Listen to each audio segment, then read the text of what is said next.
ஒரு பரவலான வாக்கு வங்கி இருக்கிற தமிழக வெற்றி கழகத்தையும் பாட்டாளி மக்கள் கட்சியும் இணைச்சிட்டோம்னா ஈஸியாக வீழ்த்திடலாம் அப்படிங்கிற மாதிரி. பாட்டாளி மக்கள் கட்சி வந்து இன்றைக்கு திமுகவா அதிமுகவா அப்படின்னு போகிறதுக்கான வாய்ப்புகள் இல்லை. விடுதலை சிறுத்தைகள் அங்கே இருக்கிற வரைக்கும் இவங்க போக முடியாது. போதுமான அளவுக்கு இடப்பங்கீட்டில் பிரச்சனைகள் வரும். விசிகாவை வெளியில் அனுப்புறதுக்கும் அவங்களுக்கு திமுகவில் ஒன்று இப்போதைக்கு என்டிஏல ஒன்றும் பெரிய அளவில் அங்கே கிடைக்கிறதுக்கான வாய்ப்பு குறைவு. அதனால் இங்கே தான் வருவாங்க, அதில் எந்த மாற்று கருத்து இல்லை. தேமுதிகவுமே பாஜக அலைன்ஸில் என்டிஏ அலைன்ஸில் தான் 2 இடமோ 4 இடமோ வாங்கிட்டு போயிடுவாங்க. அப்போ இந்த கூட்டணி ஒரு வலுவான கூட்டணியாக திராவிட முன்னேற்ற கழகத்தை தேர்தல் களத்தில் வீழ்த்தக்கூடிய ஒரு வலுவான கூட்டணியாக உருவாகுவதற்கு என்ன 2-3 மாதம் ஆகும் அப்படிங்கிறது.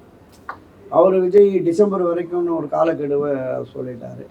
பாட்டாளி மக்கள் கட்சி இப்போ என்ன அவசரம் பார்த்துக்குவோம் அப்படிங்கிற மாதிரி சொல்லிட்டாங்க. இப்போ அண்ணா திராவிட முன்னேற்ற கழகம் என்டிஏ இந்த 2 தான் உறுதியான கூட்டணியாக இருக்கிறது.